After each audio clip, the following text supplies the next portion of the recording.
मैं मीना सिन्हा एक गुरहथी गीत सुना रही हूँ। पसंद आए तो आशीर्वाद स्नेह जरूर दें। धन्यवाद।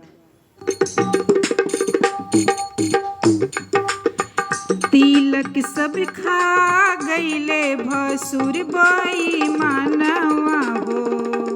तिलक सब खा गईले भसुर बाई मानवा हो।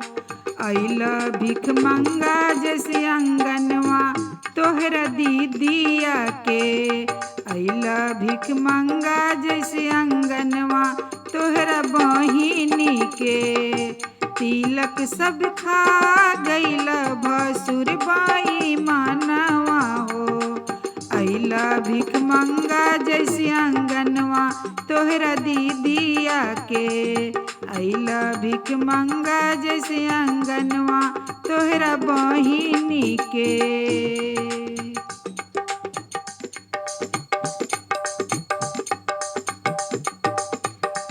हार न लैला भसुर लैला ना कंगनवा हो।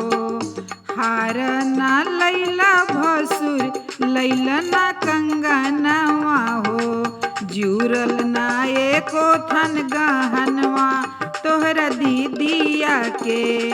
जुरल ना एको थन गहनवा तोहरा बहिनी के।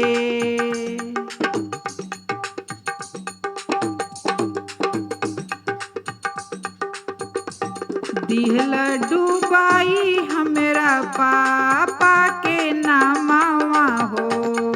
दिहल डूबाई हमरा चाचा के नामवा हो। हंसता सब लोग आंगनवा तोहरा दीदिया के। हंसता सब लोग आंगनवा तोहरा बहिनी के। हंसता सब लोग आंगनवा तोहरा दीदिया के।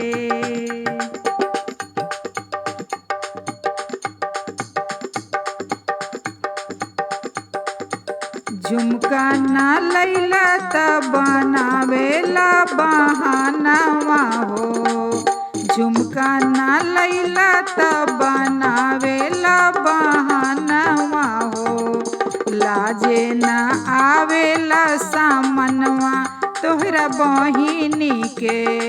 लाजे ना आवेला सामनवा तोहरा दीदिया के। लाजे ना आवेला सामनवा तोहरा दीदिया के।